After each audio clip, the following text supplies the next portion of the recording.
पत्नी ने ना जाने क्या किया था कि पति ने दफ्तर से आते ही उसके एक के बाद एक कई थप्पड़ मार दिए।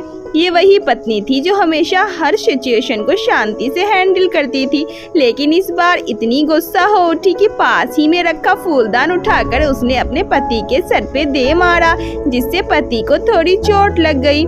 ये लेकिन किस्सा यहीं पे खत्म हो सकता था, मगर पति ने इसे अपनी मर्दानगी का विषय बना लिया और बात बद से बदतर होती चली गई। रिश्तेदारों ने भी आग में घी का काम किया। किसी ने कहा जो औरत अपने पति के सिर पर फूलदान मार सकती है वो ना तो वफादार हो सकती है और ना ही अच्छी पत्नी बन सकती है। ऐसी औरत परिवार ही नहीं पूरे समाज पे कलंक की तरह है। बीवी के पक्ष वाले कहा पीछे रहने वाले थे। किसी ने कहा 21वीं सदी में भी जो स्त्री के साथ मारपीट करते हैं उन्हें तो जेल में भेज देना चाहिए। तो कोई कहता जरूर उसको कोई और पसंद आ गई होगी, इसलिए अब पत्नी से मारपीट करने लगा है। बात कोर्ट कचहरी तक पहुंच गई। दोनों पक्षों ने एक दूसरे के खिलाफ केस फाइल कर दिया। पति ने चरित्रहीन होने का तो पत्नी ने दहेज और शारीरिक उत्पीड़न का आरोप लगाया।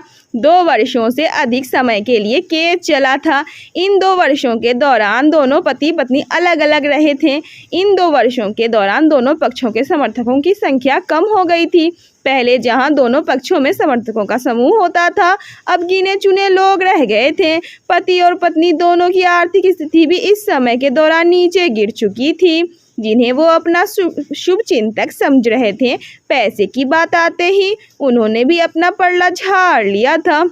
अगर कोई देने को राजी भी हुआ तो मोटे ब्याज की शर्त पर। आखिरकार वही हुआ जो सब चाहते थे, डाइवोर्स। हर कोई खुश था।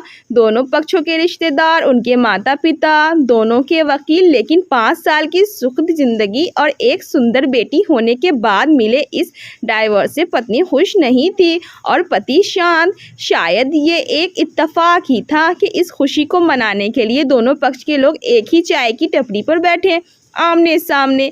इत्तेफाक इसलिए क्योंकि ज्यादातर लोग जो एक दूसरे के विरोध पक्ष को सपोर्ट कर रहे थे वे एक दूसरे को अच्छे से जानते भी नहीं थे। पति पत्नी भी इन सभी से दूर एक दूसरे के सामने मेज पर बैठे। पत्नी ने पति से कहा अब तो खुश हो गए ना, तुम्हारे मन की जो हुई है मुबारक हो, तुम भी तो आज जीत गई हो।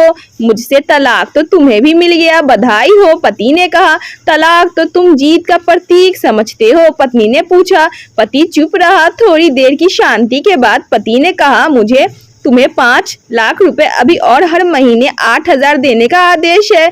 अभी मेरे पास पैसे नहीं है, इसलिए हमारा मतलब मेरा जो सिटी में फ्लैट है उसे तुम्हारे नाम कर देता हूँ। पत्नी बोली लेकिन उस फ्लैट की कीमत तो 18 लाख की है। हाँ लेकिन हमारी बेटी तुम्हारे साथ है और आगे जाके उसके खर्चे भी बढ़ेंगे, तुम्हें थोड़ी आसानी होगी। पति ने कहा नहीं नहीं, मुझे सिर्फ 5 लाख ही देना है।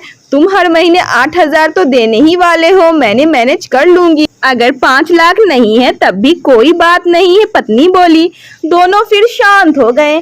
पति सोचने लगा कितनी भोली और समझदार है ये औरत जो कुछ समय पहले तक मेरी पत्नी थी और अब अनजान। ये वही है जो कम से कम खर्चे में घर चलाती और पैसे बचाकर मेरे जन्मदिन पर हमेशा मेरे लिए नए कपड़े खरीद लाती। कभी बीमार भी हो जाती तो पैसे बचाने के लिए मुझे मालूम न होने देती और घरेलू नुस्खों से अपना इलाज कर लेती। मगर घर में कोई और बीमार होता तो तुरंत डॉक्टर के पास लेकर जाती। मेरी ही मति मारी गई थी कि मैंने ही अपनी झूठी मर्दानगी के चक्कर में इतनी बड़ी गलती कर बैठा। पत्नी के दिमाग में भी उथल पुथल मच रही थी। अभी भी वैसा का वैसा ही, पहले भी खुद से ज्यादा हमारे बारे में सोचता था और अब भी वही कर रहा है। ये वही आदमी है जो मुझे एक्सीडेंट से बचाने के लिए खुद मोटरसाइकिल के आगे कूद पड़ा था और अपनी उंगली तोड़वा बैठा था। पता नहीं कौन सी मनहूस घड़ी में मैंने झगड़ा कर बैठी। पति ने मौन तोड़ते हुए पूछा अब तुम्हारे कमर का दर्द कैसा है, ज्यादा तकलीफ तो नहीं होती? पत्नी हल्का सा मुस्कुराई और बोली अभी भी होता है, अब तो पेट में भी दर्द रहता है।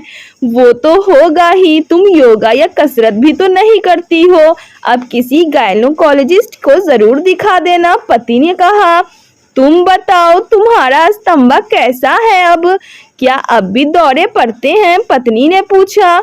हाँ, पढ़ते हैं पहले से ज्यादा, क्योंकि अक्सर इनहेलर भूल जाया करता हूँ। याद दिलाने के लिए तुम जो नहीं हो अब।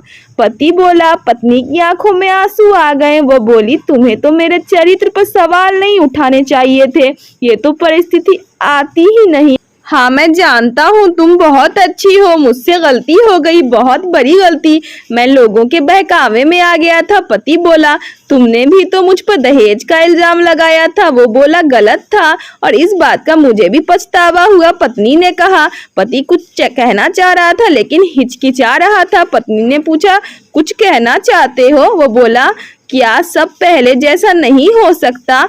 क्या मतलब? पत्नी बोली, मतलब कि हम फिर से पहले की तरह पति पत्नी बनकर, सच्चे दोस्त बनकर नहीं रह सकते। पति बोला, पर ये डाइवोर्स के पेपर दिखाते हुए पत्नी ने कहा, फाड़ देते हैं। पति ने अपने पास रखे डाइवोर्स के पेपर फाड़ते हुए कहा। पत्नी ने भी अपने पास रखे पेपर फाड़ दिए। सभी हैरान थे, वकील, रिश्तेदार और माँ बाप।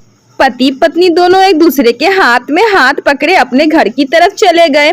दोस्तों, ये कहानी उन हर पति पत्नी के लिए बहुत बड़ी सीख है जो छोटी छोटी बातों पे लड़ते हैं और इन झगड़ों को बड़ा बना के अलग होने का डिसीजन लेते हैं। प्यार और झगड़ा तो एक सिक्के के दो पहलुओं की तरह है, दोनों को स्वीकार करना होगा, तभी ये पवित्र रिश्ता उसकी मंजिल तक पहुंच पाएगा।